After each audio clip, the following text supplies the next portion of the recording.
Shalom à tous, merci de suivre, c'est le Bishop Jean-Claude Matala. Nous continuons avec notre thème, comprendre et connaître l'amour de Dieu. Nous sommes au niveau de la preuve de l'amour de Dieu, tel que l'épître de Paul aux Romains au chapitre 5, le verset 8 nous le dit que « Mais Dieu prouve son amour envers nous en ce que lorsque nous étions des pécheurs, Christ, au temps marqué, est mort pour les impies ou est mort pour les pécheurs. » Et la question qu'il faut se poser, c'est celle-ci.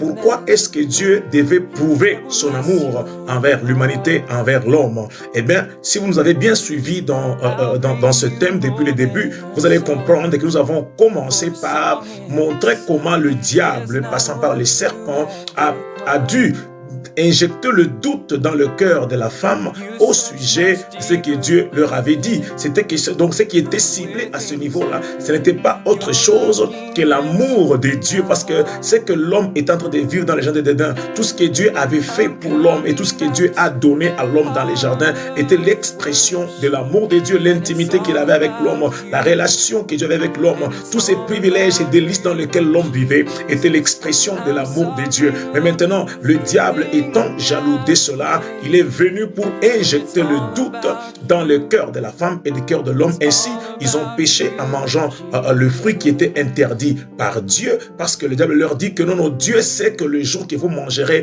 vous ne mourrez point, mais vous serez comme des dieux. Pour que la femme et l'homme arrivent à manger le fruit, il a fallu qu'ils soient convaincus donc que Dieu ne nous a toujours pas aimés comme il les prétend ou bien comme il les manifeste. Chaque fois il vient ici, on parle avec lui, mais il ne nous aime pas. Voyez-vous, c'est ainsi que quand vous parlez avec une personne qui ne connaît pas le Seigneur, qui est païen, comme on le dit couramment, vous allez voir qu'il y a une inimitié, il y a un conflit entre l'homme et Dieu. Vous allez voir toujours l'homme dire ceci, par exemple, si Dieu aime vraiment l'humanité, si Dieu est vraiment Dieu, pourquoi il permet les calamités, pourquoi il permet ceci, cela, pourquoi les gens meurent, pourquoi il y a des catastrophes naturelles, et ainsi de suite. Voyez-vous, c'est question de l'amour. Donc l'homme remet en question, en cause l'amour de Dieu. C'est ainsi que Dieu devait prouver son amour, pas en donnant des voitures, en donnant l'argent ou bien en donnant des prêts précieux à l'homme, parce que cela ne manque pas à l'homme, mais Dieu devait prouver son amour autrement. C'est ainsi que Dieu a donné, non pas une chose, mais Dieu a donné son Fils. Ainsi la Bible déclare que